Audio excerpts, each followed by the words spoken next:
Welcome everyone to the final day of Worlds 2024 playing stage, brought to you live from the Riot Games Arena in Berlin, Germany. Today, final 4 teams will battle in the hope of advancing to Swiss and making their regions proud. Whether you're watching from home or here at the Riot Games Arena, I hope you're ready for an epic day of League. The fans are ready, taking pictures with the trophy. We have the trophy here? Where is the trophy? Oh, hi!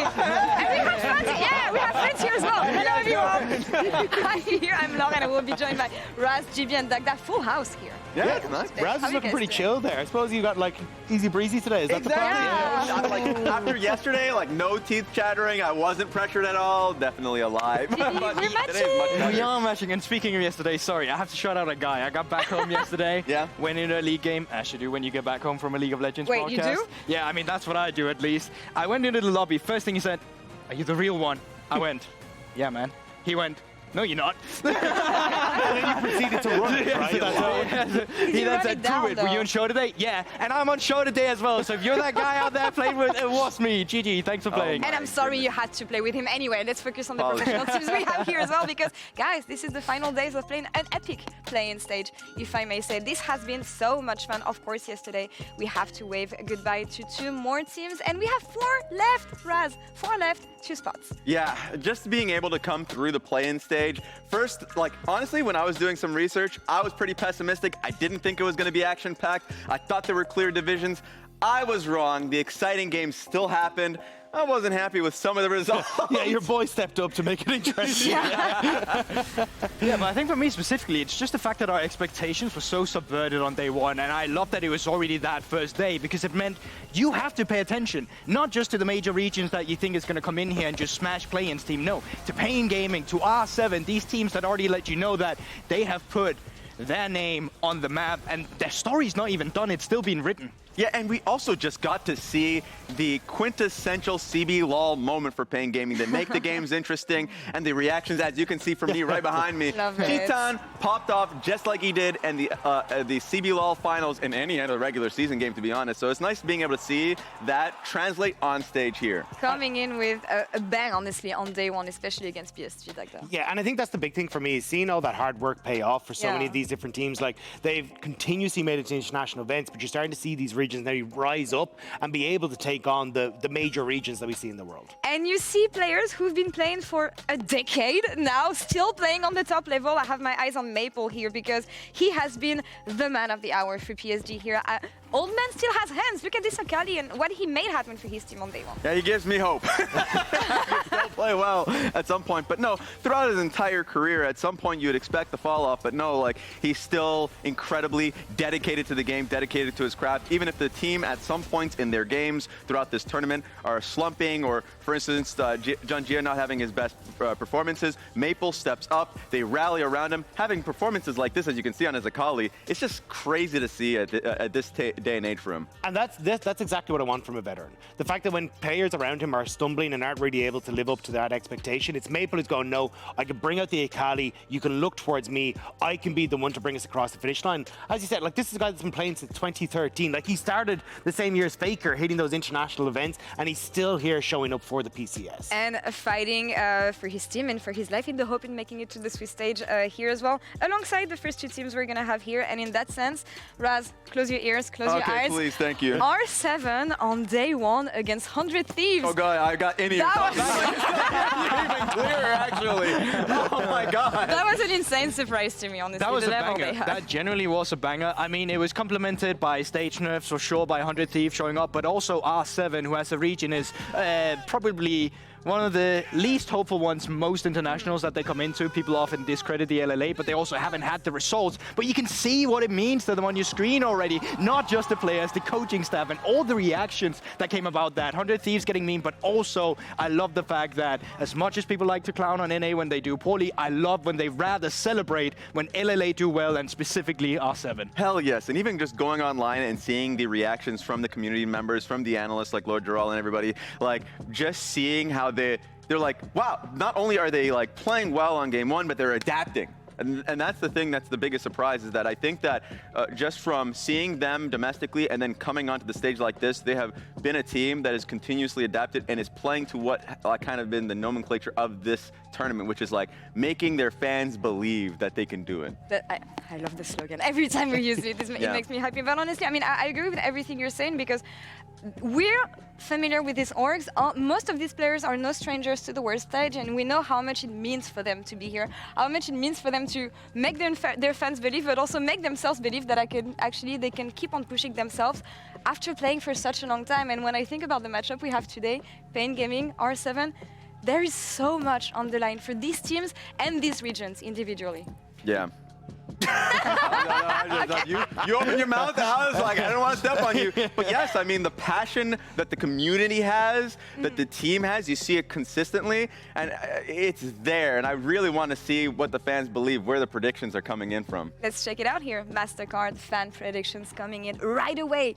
44.8% of the fans think that paIN Gaming is going to win today. So the advantage is for R7, but it's quite close, but I do feel like it makes sense given what we saw from both these teams. No, absolutely. I think there was such a difference in stylistic as well. I think paIN Gaming has definitely, over the course of the tournament, become a bit more objective and control-focused in that early game, where R7, what they really brought was chaos, and they thrived in that. They loved the late games. So I think that's one of the things I'll keep my eye on today in terms of how control can paIN actually keep the game, and will R7 continue to adapt, or will they thrive in the team fight setting later on? Yeah, and that's the big one for me. It felt like to me paIN Gaming really stepped up in the team fights way more than I expected them to, even against PSG Talon.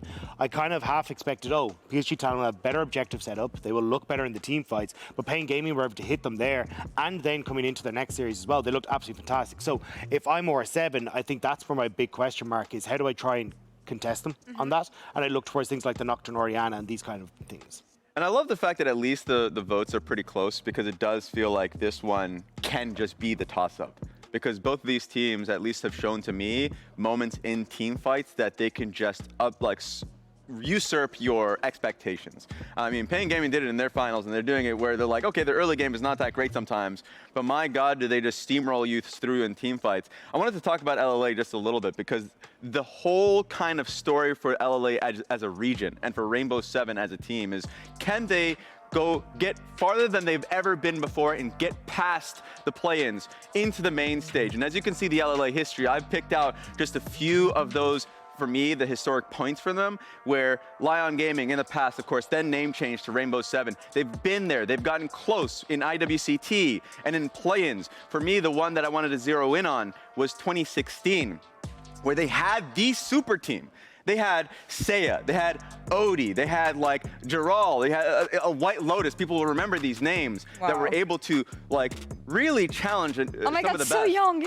Exactly. It's such an old lineup, you can remember. And these are the GOATs. These are the guys that when they went to IWCI, they were first in groups, and then unfortunately had that loss in that best of 5. Guess who they lost it to? Albus Nox Luna, the team that made it to top 8 at that Worlds event. So as you can see, the real emotions, they're crying at this stage, because they really felt like they could do it with the super team that they had. They were just that close. And the emotion, I feel like, is a really good thing to focus in on, because you can see it from the community, and you can see it from the players. Oddie, a player that has been there since the very beginning, who wants to be able to get it done. And this is his chance to be able to make it happen.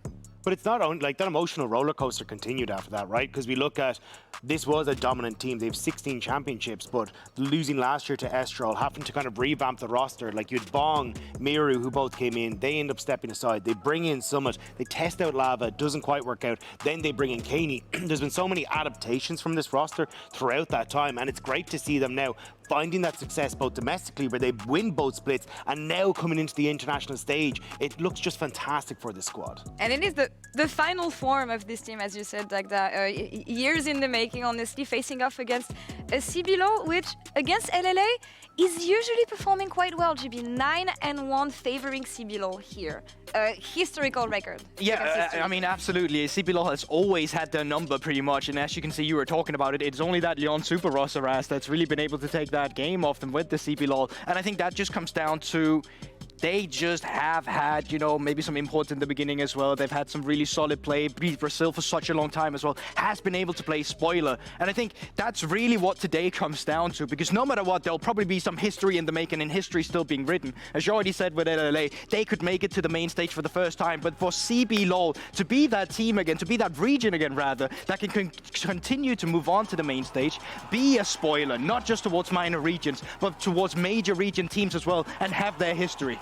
But that's the thing. I think these stats do the LLA dirty. The CB LOL has been here, they've been performing, they've been doing well, but it doesn't show the growth that the LLA has had. Like when you look back, they picked up their first ever international series win against GAM in 2023 MSI. Now they're coming in, they're taking on the LCS, they're taking on some of these bigger targets, and I think it just shows how once they got to this stage consistently, what they were capable of doing. And I think that's where you cannot come into this and look at those and say, hey, I'm going to underestimate R7, because that's exactly where your problems are going to start if you do. Yeah, it really does, for a lot of these teams, especially when it comes to play-ins, matter how they perform in the boot camp.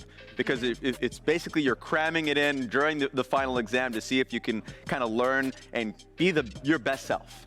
And I think Rainbow 7 has been a lot more clutch these days, of course, at the sacrifice the 100 Thieves and sending them down to the lower bracket. It's okay. But look, it is what it is. We got elbow drop, but we're coming back. The glow up is happening as we speak.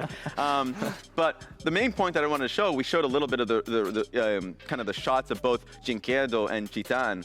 Those players have been together when they were on that Kaboom roster that made it internationals in 2018, and they were the star players back then, and they're doing it again. So if there's going to be a challenge to Rainbow 7, it's those two guys that have been putting in beastly numbers. Yeah, especially Chitan has really impressed me. Like, this was the guy that they brought in alongside Kuri to step up for this roster. When he came in spring, they were like, this is the change that's going to push them to the international stage. Now, they missed out at MSI, but here at Worlds, they've been popping off, and it's so sick to see how cool they've been together, because it feels like this bot lane, alongside dyNquedo stepping up, has really just been a powerhouse in their team fights that you have to try and contend with. I know, like, Raz, you've been yelling from the hilltops about that Tristana yesterday as well, how good it was. Yeah, so it's just been sick to see. Yeah, but absolutely. And while CB LOL has been to main stage before, it's one of those things where Chitan has never been to main stage himself, right? That is one of those big things that can finally come true. So many players for so many years have made it to these international. They're veterans in their own right. They're gods of their own regions. They always manage to make it to the international stage. And for the first time in a long time for both these teams, it's so close. It's so doable.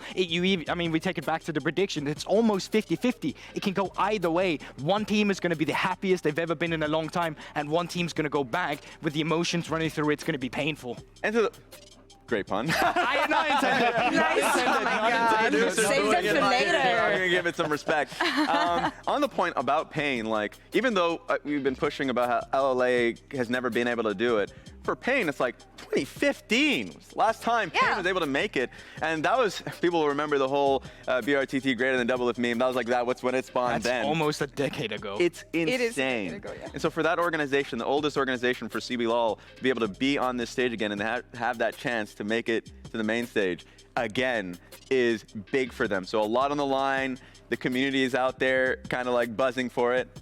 I would love to see this series go. I gotta ask, what is it gonna come down to? Because we have existing synergy on both sides of the rift. Both teams showed a lot. They improved also a lot within the playing stage, and you know that the turnaround is really short. paIN was playing yesterday. R7 we were playing 2 days ago, and I'm like, you can't implement new things in your gameplay, so what are you going to have to rely on? Yeah, well, I think the things they've been doing well in terms of the adaptation that Dagda has been talking about as well is that they've been realizing that reset timers need to be better for some of the objectives. It was very sloppy in the beginning, but it's the fact that you're not late on an objective. You're there when it starts. You know if you want to fight or if you want to cross-map. Now, there's still cracks, but I think for paIN Gaming, it's keeping that up. And maybe for R7 a bit, it's catching a little bit up or just having an out team fighting composition. And Dagda, I'm going to ask you this. Yeah. Because for me, for when Rainbow 7, I look top lane. And what made it difficult for Rainbow 7 yesterday, or at least the last time they played, was that he wasn't able to get that same advantage versus Xayah.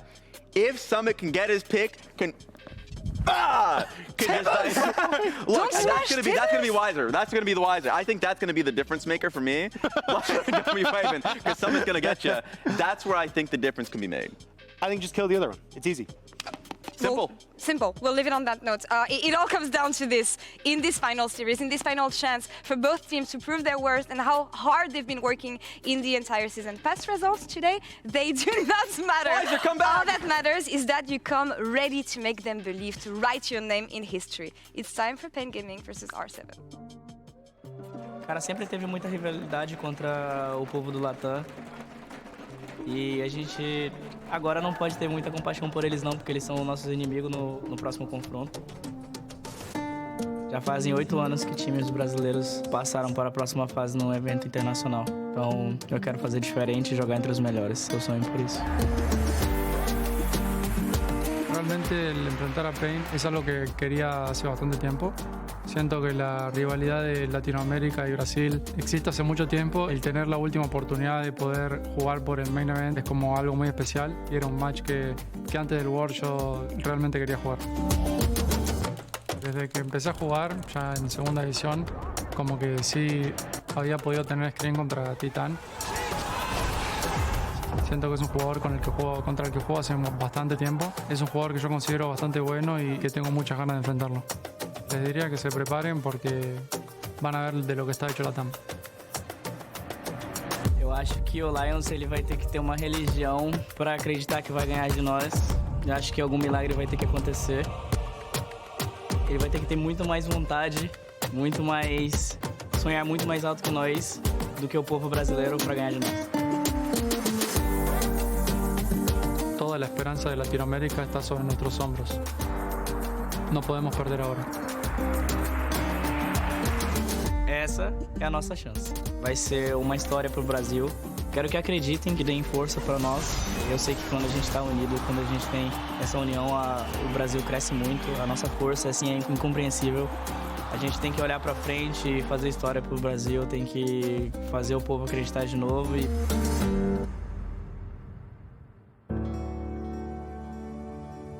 R7 경기 지고 나서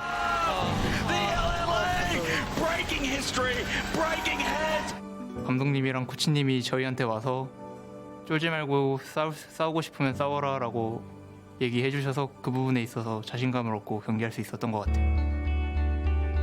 리버 선수 빼고 다 첫 출전하는 월즈다 보니까 다들 재밌게 즐기면서 지내고 있었던 것 같고 다들 배운다는 마인드로 열심히 노력하고 있습니다. 我觉得我今年跟去年比起来，就游戏内不会到那么紧张了，然后游戏的内容我觉得也有比较进步一点。不会到特别紧张吧，就是想要表现得更好。就是我觉得要证明 PCS 对我没有那么弱吧，所以就是很想要打进热刺轮吧。 PSG 탈론은 미드 정글이 좀 강한 편이라고 생각하고요. 그 부분에 있어서 잘 준비해야 된다고 생각합니다. 가장 경계되는 선수는 메이플 선수고요. 메이플 선수가 경험도 되게 많고 경력도 오래된 선수다 보니까 그 부분에 있어서는 좀 조심을 해야 될 것 같습니다.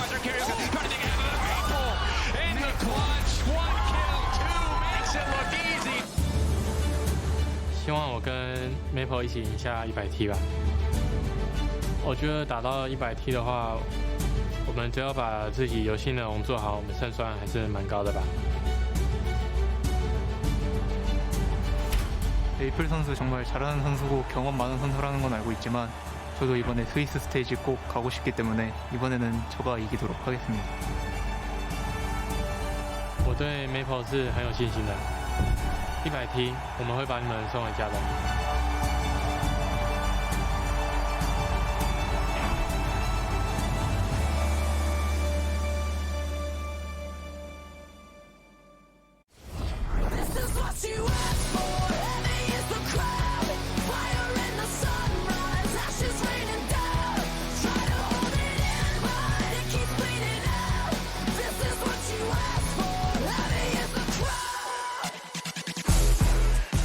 This is what we asked for at Worlds.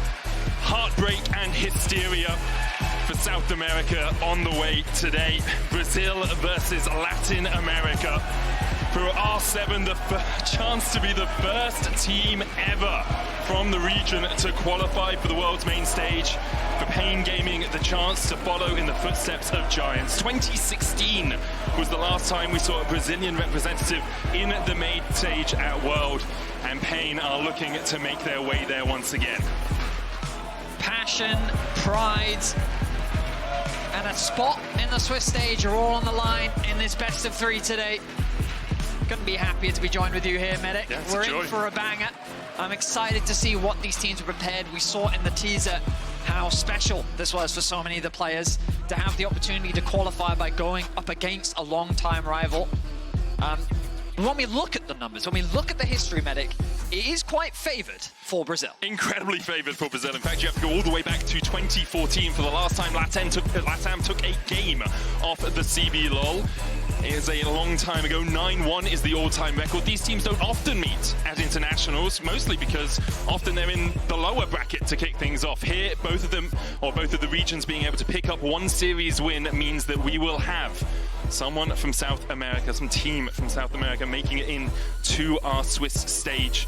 And what a delight and an honor it is to be here to cast this momentous moment. And we'll get into draft for game 1. paIN Gaming on the blue, R7 on the red already. LeBlanc taken away from Keine and Ione removed from dyNquedo. I mean, already target towards those mid laners. We've seen them both have impactful performances here at the play-in stage so far. Let's see what they've got else cooking for us. The Wukong going to be taken away from Oddie. Makes a lot of sense. Well, we see the Sejuani removed from the side of CarioK. It's going to be the Skarner. It does make a lot of sense, of course, given how strong it is in the current meta. When we look at paIN Gaming, a lot of the strong AD carries, Jinx, Jin up and available, but Chitan, 5 different AD carries across 5 games. He's going to be a hard player to ban out. So Renekton is instead going to be the removal. When we kind of look at what play-ins has shown us, so far the priority has just been taking away some of the comfort picks that we've been seeing R7 leverage. So how will R7 respond? I think Aurora would be a good ban here. Instead, the Orianna taken away. So a couple of mid lane bans, a couple of jungle bans, and that Renekton as well. Such an easy blind pick top. Aurora first pick is a possibility here for paIN Gaming. Could also look towards the Ashe, which has been banned against R7 a lot of the time. See what direction they head in. So many potentials, so many strong first picks as a possibility.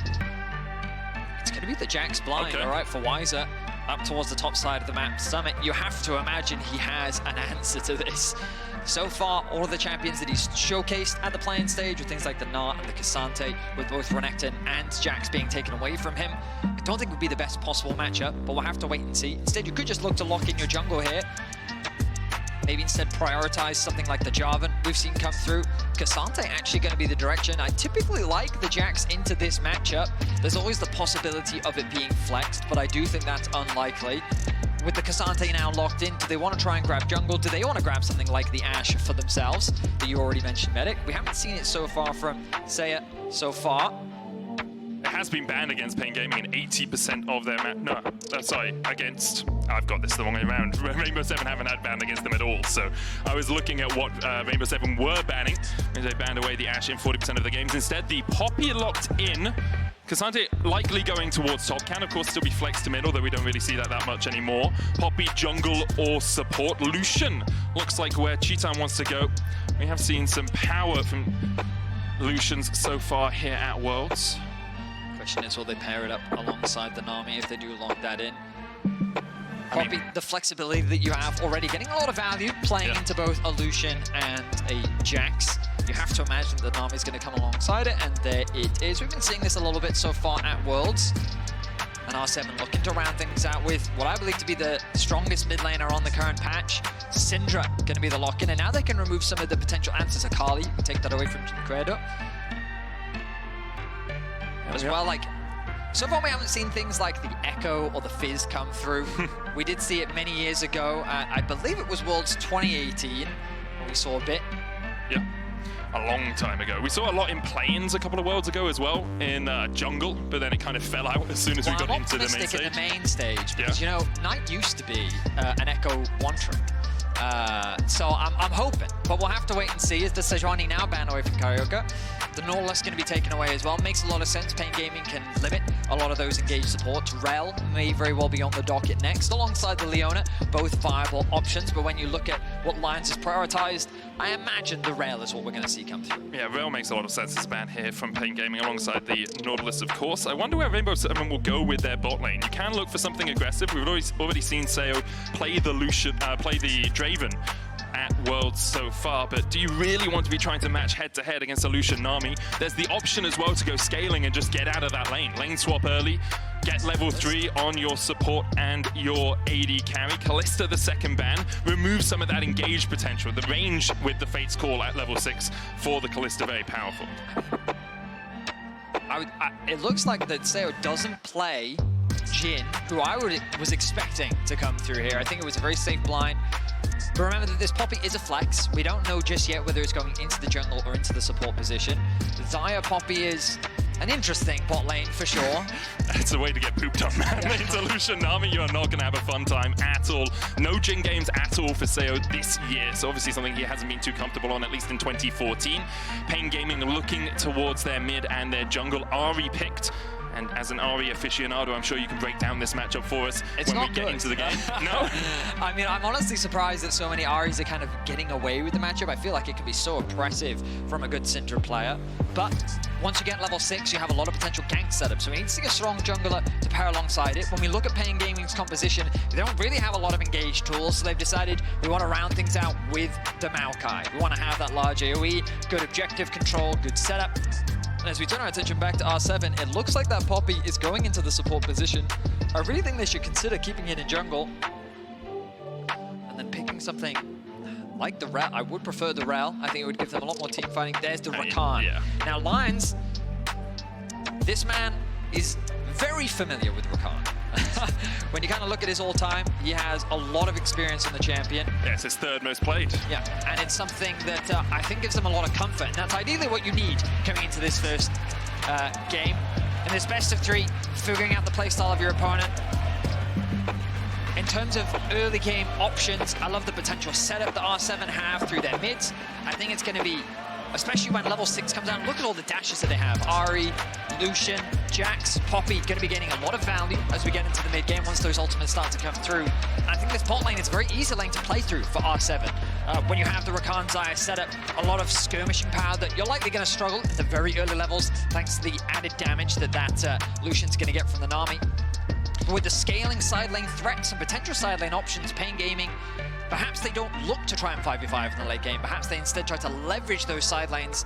But knowing how these teams play, it's going to be fighting. It's going to be fighting. It's going to be fighting. I would actually, looking at it more, I'd love a lane swap coming out from R7. I think the ability to put the Lucian Nami not in a position where they can't 2v2 in the bot lane early game, the ability to put the Jax behind early game as well underneath that tower. K'Sante survives so much better when he is forced behind than the Jax does later on. For now, though, both these teams having a moment before they are in front of the world's eyes. For the LLA, as a region, they have never made it to World Swiss stage or to the main stage of Worlds. They've been close a few times in the past. For the CBLOL, it has been a long, long wait. 8 years since INTZ made it to the stage, and as a region, they were explosive when they first joined. Kaboom became a moniker for destroying an upper-level team, for destroying a major region. And now we see both these teams face up on the Rift. It looks like it's going to be normal lanes from both the teams. The Xayah, Rakan from Xayah and Lyonz down towards that bottom side, just covering the blue. Keeping an eye on early vision being invested from both sides. In terms of the runes, nothing too crazy. And Minions have spawned. It looks like that there's just a bit of a battle for that early ward onto the Raptor cam. And they're gonna drop that one down. And Nami not going to be able to clear that one out. So in terms of the standard line of scrimmage, nothing too chaotic. I really feel like that's the only moment of silence we're going to get throughout this entire game, Betty. I was surprised yesterday with how patient paIN Gaming were playing. The early games were just kind of steady, slow. Like they didn't actually get drawn into the bloodshed. And I don't want to set expectations that it's going to be chaotic right from the start. I feel like when we enter the mid-game and when these teams need to start competing a lot more around leveraging their side lane push into moving into jungle, setting up their vision, that's where the teams have a tendency to just, why don't we just go mid and fight? And they love fighting over their objectives. They love kind of getting into the thick of things and trying to brawl. Speaking of, already you're seeing the strength of this Lucian Nami, having additional sustain thanks to the Nami, on top of the fact that you just have so much extra trading power. Rakan really just not providing much level 1. Yeah, the Gleaming Quill is nice when your opponents don't have sustain, because you can Gleaming Quill, you can use that Q, you can heal up, you can take those trades with the Guardian as well, but Kuri on the Nami's like, cool, anything you can do, I can do better. I'm just going to use that ebb and flow, heal us both up, give the Lucian extra damage by using that as well. We see Keine winning that mid lane matchup, as you kind of predicted him to, Vedi. Ahri not the easiest to play into the Syndra, but we have been seeing it go okay on occasion. So, yeah, this is the thing that surprises me, because I feel like really good Syndra players make it very difficult to Ahri to play the lane. And for context, the main reason is Ahri's Q range is 900 units, right? Whereas Syndra's Q is 800. The problem is that when Ahri uses her Q, it kind of very briefly makes her stationary. Yeah, it's a self-stun. Right? Yeah, and it's very easy for Syndra to punish that, whether her Q or with her stun or with her W, right? But also... Oh, good route. Ignite going down as well onto Cheetah. Had to pop the barrier and the heal. 2 sums for 1. The Blade Caller from Xayah just catching Cheetah's heals. But he stands his ground. He doesn't burn the flash. Of course, he does have to use the barrier, but overall, still a good trade. And now Oddie fishing. Started with a clear up towards the top side, moving towards bot, now in a good position to cover. But the Maokai, you imagine, going to be doing the same thing. CarioK hovering off in the distance. TP going to be invested mid from dyNquedo already. But everyone's out of pots. Everyone's out, except for Kuri, who's full health, happy as can be. But the wave is now pushing into paIN Gaming, which is a really nice position for them to be in. If R7 choose to back now, it's going to be very awkward. A freeze could be set up. You could also have paIN Gaming's bot lane go back to base and catch the wave. So they kind of need a bit of assistance to help get this lane through. And look at the problem that they now find themselves in. That wave is pushing against them. They don't have the HP. Kuri has enough mana to continue providing sustain. And now the involvement of the junglers to help fix the wave state. And although Oddie is even in terms of CS, he is a camp down from his own jungle. He took a Scuttle Crab, but hasn't taken his blue yet. So that timer on the blue being extended by the fact that Oddie has to stay around here and make sure this wave shoves out. Cheetah and Kuri shouldn't be able to hold this if R7 put a tiny bit of pressure on. Should be okay. Actually, with the wave coming in, R7 decided against any pressure. So Cheetah and Kuri can just back around this corner and the wave will be in a very good spot for them. Nicely done. So it's not the end of the world though for R7. They're not going to lose too much off the back of this. It's just that the wave is not going to be in the best state form. Yeah. And the problem for Xayah and Lyonz is you only have a cleanse, right? So the cleanse is, oh, that was nice from Kuri. He was trying to get the final stack from the World Atlas as the back came out, so he got a stack up, was like, oh, I'll auto-attack this, but it looks like Cheetah was just out of range to actually have that stack go across to him. But the problem for Xayah is, even though you've burnt the barrier and the heal from Kuri, you don't actually have a summoner that's going to do too much unless you get CC'd, right? So your anticipation is, I'm going to dodge the bubble anyway. I don't have a barrier against Cheetah and Kuri. The cleanse will be good later on when there's Twisted Advance, when there's the Jack Stun, when there's the Charm. But in the lane, really, all it's going to do is get you out of that Aqua Prism or maybe a slow, which can sometimes change a fight, but rarely. True. I will say, though, that it's going to make Xayah, who's already pretty difficult to lock down, even harder. Oh, yeah. Later on, it's going to be so difficult. Thanks to the ultimate as well. And as a champion, you love it when people are trying to dive on top of you. Jax, Ahri, Lucian, all these champions that want to try and close that gap, create this space to dive on top. I will say Ahri is one of the better champions if she can leverage Fog of War because of how quickly she can catch you off guard. But in any case, overall, kind of steady, slow laning phase. Kind of what we talked about. Yeah. Things don't get chaotic for these teams in the laning phase. In fact, this is where I think we see some of the talent shine through from the regions, where they get to demonstrate some of their individual prowess. Speaking of, nice trading once again from the paIN Gaming bot lane. Yeah, really nice there from Cheetah, forcing Xayah and Lyonz away. With CarioK just around the corner as well, they have to back all the way away. Didn't quite see where the wave was, but looks like R7 investing in the top side for now.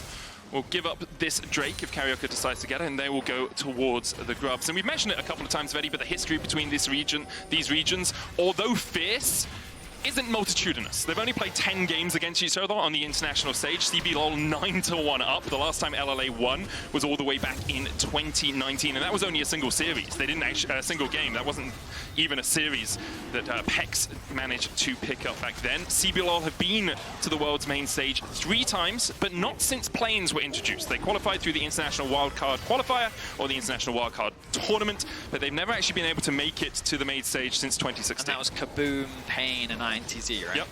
Yeah, because then we had the infamous INTZ getting the upset against EDG back in 2016.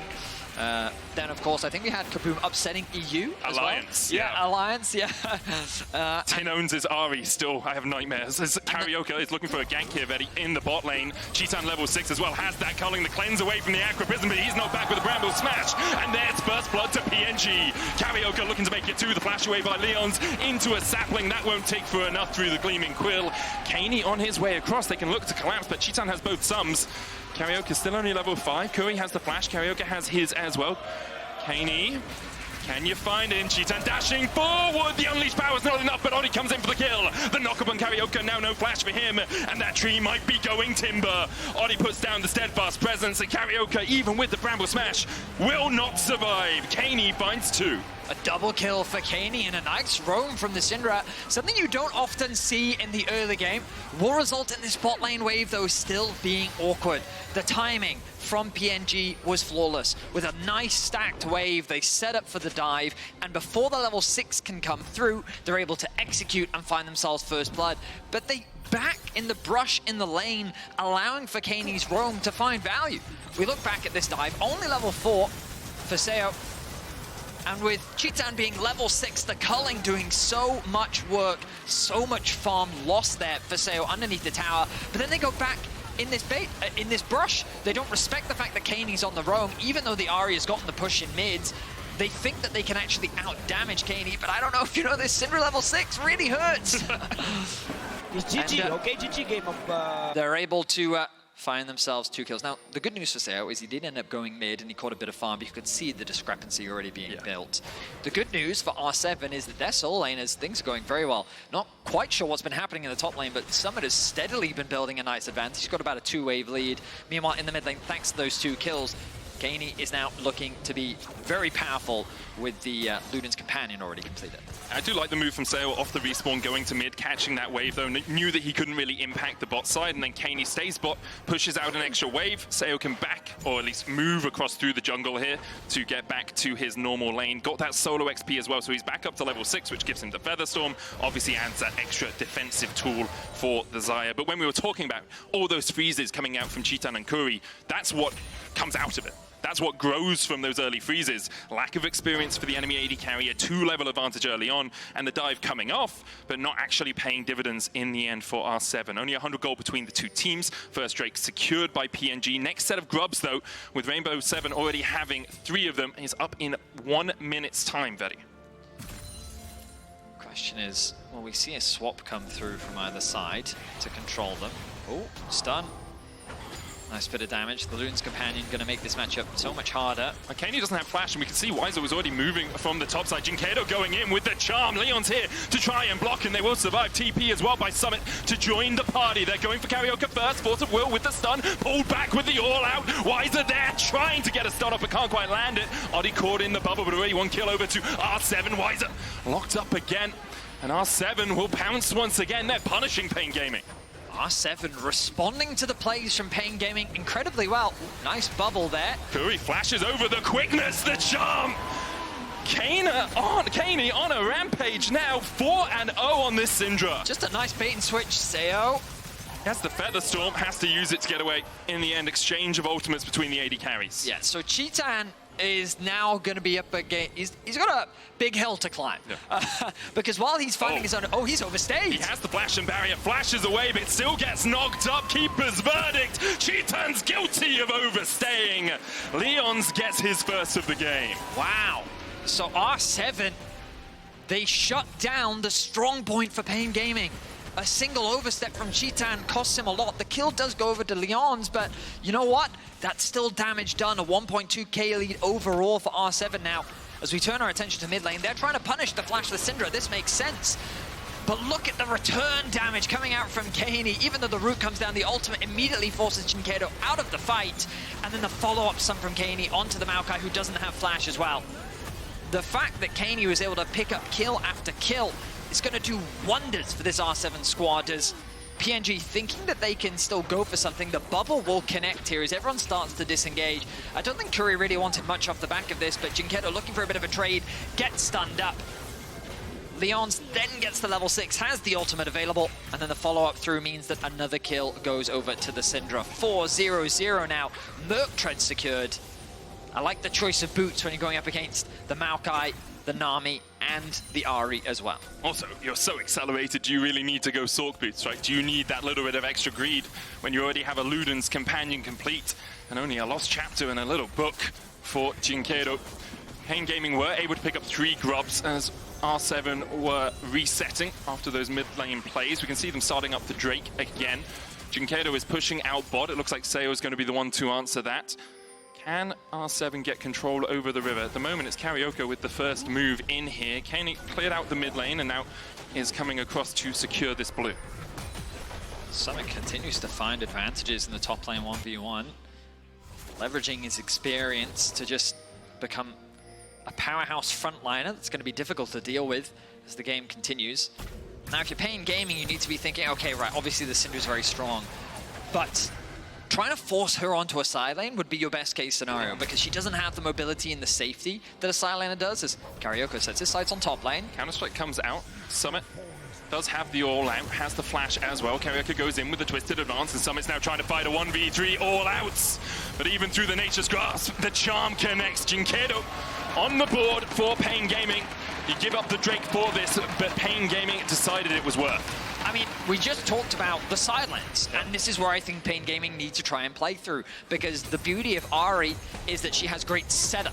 She can shadow laners, she can potentially shadow the Jax to look for picks onto Summit, or maybe she can work with Maokai to attack the Syndra in a side lane. Like, they have side lane options if they can gain that control. Funneling these plates is going to give them a nice advantage. Wait.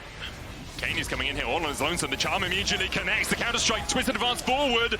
Good scatter the weak. CarioK tanking the tower. Unleashed power will not be enough to bring down the tree. Summit TP'd in as well to bolster the defenses onto this tier 1. The best thing about this whole sequence for R7 is that Xayah was basically left untouched in the bot lane, able to secure as many plates as he could, able to get a lot of solo experience, while Chitan was pushing in the mid lane and all this action was happening on the top side. Of course, the downside is you committed now both of your TPs, as Wizer was able to go back to base, secure the Drilling Force, and now he's TP'd towards the bot side of the map. We find ourselves 1-to-1 in Drakes. The Krubs are now even.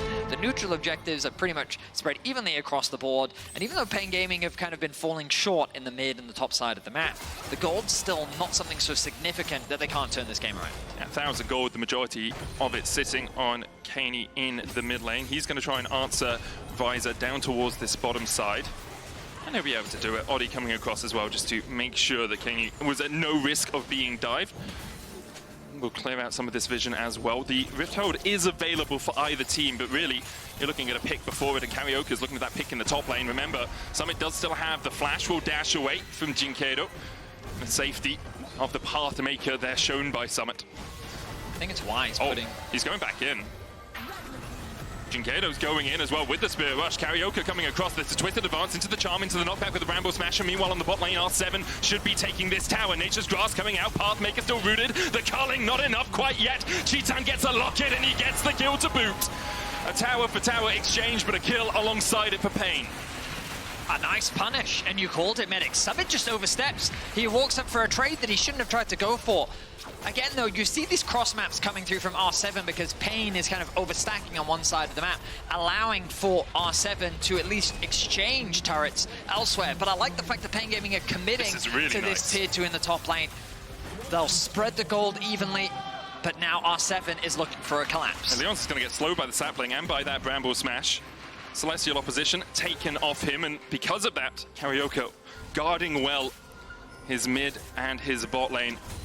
In the end, it was 2 towers for 2, a kill as well to paIN. The gold still about 1,000 between the two teams, but because paIN Gaming were delayed on their reset, R7 get the time to set up around the Rift Herald.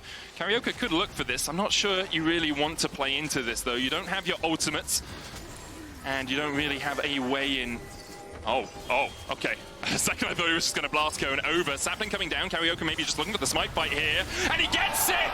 The keeper's verdict too late. Oddie found wanting, and now they just give them the Herald's Eye as well. Couldn't defend, of course, because Lyonz had just backed away. Cheetan dashing across the wall to put more pain into the back of Oddie. Oddie didn't have smite. Well, that's probably why he didn't win the smite fight, Betty. So CarioK can just walk up, steal that one away, and says, thanks for the leash, buddy. I appreciate your time. Nice root comes out from Xayah. It's the culling response to force him back. No objective available on the map right now, but this Herald is going to be crucial to helping paIN unlock that mid-tier 1. Summit's got a flank position here. Kuri, you got flash, you got heal. Summit can try and lock you up with the all-out. There's the flash, quickness coming out from Lyonz. A great bramble smash alongside the tidal wave will stop Lyonz in his tracks. A little bit of an overstep by Kuri, has to burn both his summoners and 2 ultimates to escape, but it was well played to navigate his way out of that situation. Keep your eyes on the mini-map, Medic. Oh, that's a flash? dyNquedo spirit rushed away as well. Flash for an ultimate exchange, the charm onto Oddie now. Xayah looking for a reset. Kuri taking a chunk, Nature's Grasp coming out, but that's just going to be dodged away by everyone. Oddie able to escape with the root being eaten earlier on.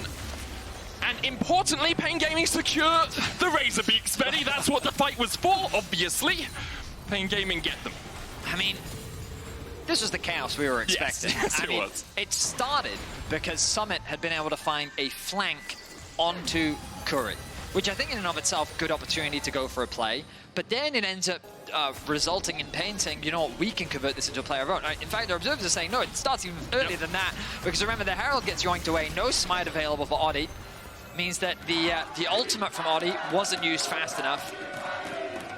And then what's crazy is no one ends up actually dying in that exchange. The Raptors do end up going down, but ultimately, a lot of summoners used. Dragon now in 10 seconds time. I thought that bot tower was going to fall in the exchange because Wizer was just left completely uncontested, but Summit was able to make it there in time. And now the Storm Surge completed for Keine. And the Lightning Jewel. Like, Keine is so damn strong right now. Basically an item ahead of dyNquedo. The second Drake of the game on the menu for R7. You ever what's up? Gone up against a baseball machine? No. Well, imagine one. Yes. Just ramped up to 100s. Okay. That's going to be Keine when she ults. Yeah, I can see that. I can see that. Syndra is going to do mega damage. As the Herald gets dropped in mid, they're looking for the fight. CarioK going in for the engage here, goes in with a twisted advance, but the unleashed power into his back will allow him. Oh, he's now going to step away. The Rift Herald going to take this tower in mid lane as well. CarioK able to escape, Scatter the Weak finds him, and in the end he falls. Summit trying to dash in here, dodges the bubble, dodges the charm, but can't dodge close enough to paIN Gaming to find that all out. I mean, the objectives are still being traded. paIN Gaming, they were able to secure mid. Summit oversteps again. There's the charm. Summit falling low. Pathmaker, quickness. Doesn't land the knockup, but the stun still going on to Cheetan. He tries to escape. He's slammed into the wall. And Cheetan pays for dashing forward, looking for the fight. Well, it definitely was an overstep from Summit, but the rest of R7 were ready to capitalize and support their top laner. A really nice engage from Lyonz results in Cheetan losing his life. 1-3-1 now on the Lucian. A great start, still very strong with the second item being completed, but he's the player that they can't afford to have caught, and with no summoners, that's only going to get easier for R7. The risk for paIN Gaming now is like, how do you get onto Keine? How do you get past the Scatter of the Weak? How do you get past the Force of Will? He's 5-0. Really, it's dyNquedo finding a good Spirit Rush Charm, or CarioK going in, or Wizer flashing with a good counter-strike, because you don't really have superb long-range engage tools that can't be mitigated by someone like Summit just standing in front of the Nature's Grasp. Well, I think the bigger thing is the Poppy, right? Like, how do you get through the Poppy? The ultimate, the steadfast presence. There's so much utility provided by the champion to just offer peel for Keine. So I think it's going to be difficult. paIN Gaming top position is very much about dive, and you know, we've talked about this on the LEC before, but Maokai is a pseudo-engage, right? You provide a lot of zone control, and the Maokai ultimate can be an engage, but it's not a reliable way to start a fight, just because it's kind of, you just stand behind one person. There are things you can do. Summit himself could tank it. Like, there are options to mitigate it. So paIN Gaming have to have good vision control. This is why we talked about them needing to play through these side lanes, gain control over a space, create these pockets of darkness where they can look for picks, create numbers advantage. and then give the space for Cheetan to really unleash on the Lucian. See how well paIN Gaming can navigate the next few moments. 2.5 minutes on the next Drake. You can see CarioK once again. He's done this flank like 3 times this game. Keeper's verdict comes out, knocks him away, and even though the Nature's Grasp hits, Oddie should be fine. I like the fact that Oddie is just covering for Keine. It just makes a lot of sense, you know? Make sure that your strong side is safe, secure, protected. The Void Staff going to be very... It's going to be completed soon. That's what I wanted to say. And for the moment, it's R7 on the front foot, taking control of this jungle. Obviously not much left here because it's already been taken out by paIN Gaming. We saw them securing their blue a couple of moments ago. 2 minutes on the next Drake. Looks like a Baron setup currently. Summit doesn't have TP though, so you can see he's starting to wander his way up from the bot lane after shoving that in to make sure that R7 do have a possibility to react if paIN Gaming look for an engage.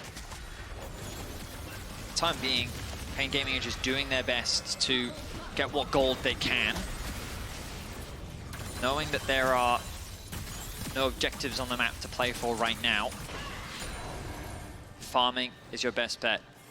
Keine needs to be very careful up on the top side of the map, knowing that without the support of Oddie, who is now there, recalling within, there should be the Void Staff secured. A 600 gold bounty sitting on Keine as well, with Oddie now completing the Abyssal Mask too. Yeah, they are so strong right now. 2 items on Xayah. Keine now at 3, 2 items on Oddie with that Abyssal Mask, as you say. paIN Gaming playing catch-up with dyNquedo only just getting over to 2 items himself. But it seems like we've fallen into a little bit of a lull in this game, Betty. Is this okay for R7? Are they fine saying, okay, we can wait for the next Drake, which is what they're now starting to play around. We can slowly push our advantage without being too explosive, or should they be looking for something a little bit more explosive at the moment? I mean, I think because R7 has a stronger teamfight comp, that, yeah, they're fine. You could argue that paIN Gaming just have more damage threats, given that they do have the Jax in the top lane. He's probably the champion you're most concerned about if you're R7, just because his ability to find flanks, his access to the backline isn't as limited, I would say. But again, like it really all comes down to how Oddie plays the fights. Yeah. If Oddie wants to, he can stop anyone getting onto Keine. So as the next objective spawns, the thing I'm concerned about for paIN is the fact that they're going to want to fight. And the setup is crucial, and you can see Keine is, it's scary to face check, man. Syndra is strong, especially around towers, because if you overstep, she can stun you, kill you. Walking into Fog of War, stun you, kill you. Yep. And hell, you overstep in the mid lane, she'll stun you and kill you. She's really good at doing that. And you see Cheetan just trying to put some damage back.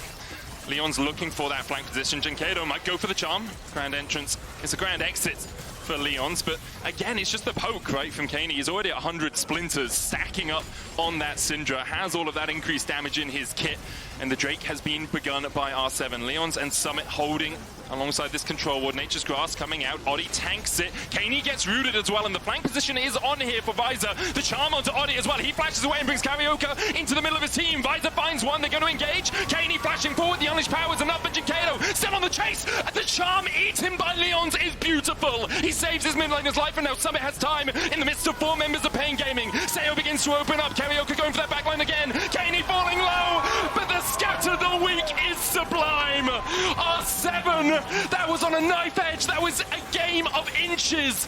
And credit to Lyonz and credit to R7 for winning out the fight. A chaotic start to the fight as Oddie drops so quickly. R7, it felt like that they didn't know how they wanted to play it. Keine was so far forward that paIN Gaming saw a great opportunity to start a fight. But now with the Baron on the cards, no smite available, but with so many members of paIN out of commission, there should be an easy secure for R7. Man, I know I'm a support main, and I talk about supports all the time, but if you rewatch Lyonz in that fight, he literally saves the entire fight for them. Keeps Keine alive, doesn't give over the bounty. He's yet to die this game as well. Crucially, dyNquedo missed the charm onto a rooted Syndra that could have made the difference at the very end of the fight. When we get the replay, keep your eyes on how this fight started. So look at the position of Keine here. Like, they're doing their best to protect him, but Lyonz is very far on the bank. Then the ultimate misses from Oddie. He then gives access for CarioK into the fight. And then Keine makes a smart choice, flashing over the wall, committing onto executing. And then the nice dash there to tank the charm from Lyonz as the second half of the fight is happening on the other side. Summit dives into 4 members. But look at this play from CarioK. Flash in, gets the knockback, and this charm misses. It doesn't connect, which means that the stun is able to come through, connects onto 2 members. And even if they do get that kill onto Keine, does it suddenly turn the fight? I'm not that optimistic, but a huge shutdown could have made a massive difference. It definitely would have. We see paIN Gaming able to pick up the Drake off the back of this, but it's only because they've let their base lie in tatters. The tier 2 falling in the top lane. R7 now with a 5,000 gold lead off this Red Bull Baron power play. They've already picked up 2.6k, and that's only going to extend further above 3k now. The inhibitor falling.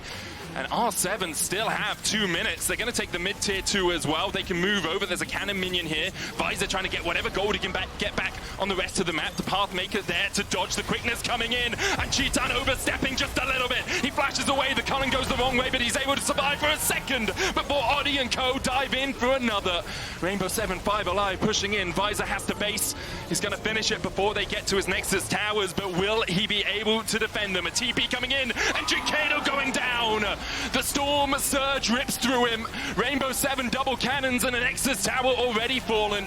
R7 looking for more. They need to get the waves in. Can paIN Gaming defend? The Liga Latin America have woken up today and they've come to party. They've come to play. The pullback with the all-out Wizer trying to dodge away, but he's dodging away from his Nexus, which is open for R7, who are 1 game away from Swiss. They will change the narrative. They will change the story of history. Their 2nd ever win against the CBLOL today, and in convincing fashion. 28-minute win, 14-4. Keine and Lyonz, the powerhouse playmakers of this game 1. And they were. We'll be back with what is likely to be an explosive game 2 in just a minute.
Red Bull gives you wings. 在抵达那一刻之前，你能做的只有等待。如果故事再重来一次，我想这批烂物还会做出相同的选择。等待比分失衡，企图从中看清胜负的端倪。等待一切安静，好听清自己脑海里的声音，直到抓住那一刻。他们可能会因为激进而失误，但是不会因为胆怯而畏惧。